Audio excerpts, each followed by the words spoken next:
I'll admit, I wasn't a Trickster main or even a Trickster enjoyer before Behavior teased the All-Kill comeback chapter. But the more we learned about the chapter and learned about what Trickster was getting, I figured I'd try him out in live and get to know him before and after the rework. What I wasn't expecting though was to find myself watching videos on how to play the killer and actually deeply enjoying myself. I usually play killers like Sadako and Dredge, so enjoying this knife-throwing lunatic really surprised me. I played nothing but Trickster for the 3 days I had left until the PTB, and spent my time learning the killer. Now I won't say I got insanely good at the killer, but I was getting pretty decent at him, and was able to get decent results. And then comes PTB day. I switch over to the PTB, wait for my game to update, finally launch it, and my Wi-Fi goes down. Later on in the day, when I finally get on Dead by Daylight, I go and queue up a match of Trickster, hoping for the best. And it was insanely fun. If I wasn't already hooked on the killer before, I was full-blown addicted to him now. I was getting really fast downs, and my lethality was so much better. I was getting almost consistently good matches, even on maps that aren't good for the killer. Now, that might just be due to the nature of PTBs, but regardless, I really enjoyed playing the new rework, and it was overall having a fantastic time. After the first few hours of trying out the rework, I decided to go online and see how other people were receiving the rework. However, I realized that a ton of people didn't agree with me at all, which I found surprising considering how much I personally loved the rework. The only people I could see agreeing with me were people who were already familiar with Trickster, ex and current Trickster mains. Even though Trickster's power was more lethal, it seems that the nerfs to offset that lethality were being a deal breaker for the more casual players. Going from 115% movement speed to 110, in addition to the decrease in aiming movement speed and ammo count, leaves players who are trying this killer in the PTB feeling like the killer is weaker or too hard to get value out of. Now, as much as I love the rework, I can agree that some of these nerfs to the killer's base kit definitely were too much, and are just there to make the killer harder to pick up. However, I feel like some of these nerfs definitely have their place in the rework. Starting off with the nerfs that I feel are unjust, are the nerfs to the initial power movement speed, the decrease in ammo count, and the decrease in laceration and decay timer. The initial power movement speed being lowered in combination with the degradation mechanic they implemented just feels overkill.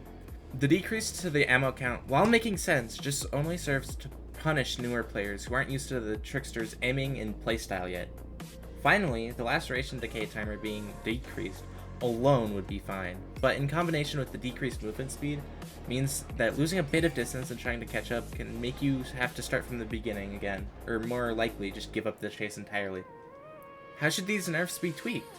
Personally, I'd revert the initial movement speed back to 3.86 meters per second, which is what it is on live, but make it take 6 and 12 blade throws to decrease the movement speed now that the initial has been increased.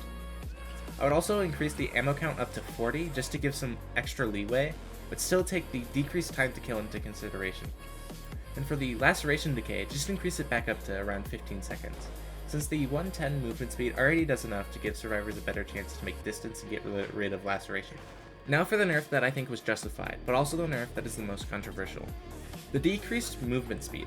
I personally think the power's increased lethality makes up for the decreased mobility when it comes to playing loops and chases. However, I don't believe the static decrease is completely necessary, especially when it makes patrolling generators and dealing with pre-running horrible. Luckily, there's already a solution to this in the PTB. The Cut Through You add-on was reworked in the PTB to give you a 1% haste buff for every style rank you get in a row. Meaning, if you do well, you can get back to that 115 movement speed in S rank.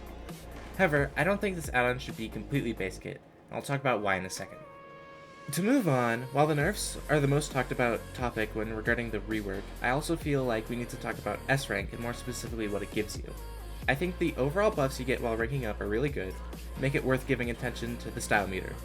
The increased lethality with increased blade throw speeds, and the decreased downtime due to the reload speed increase are amazing.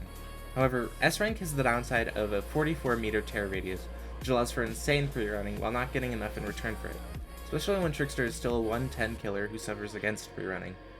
What about the main event?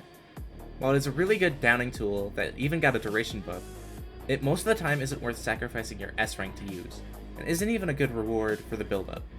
I personally would decrease the tear radius down to roughly 32 meters while in res rank, while also increasing the duration of main event to be 10 seconds to match how main event was with the old Tequila Moonrock add-on.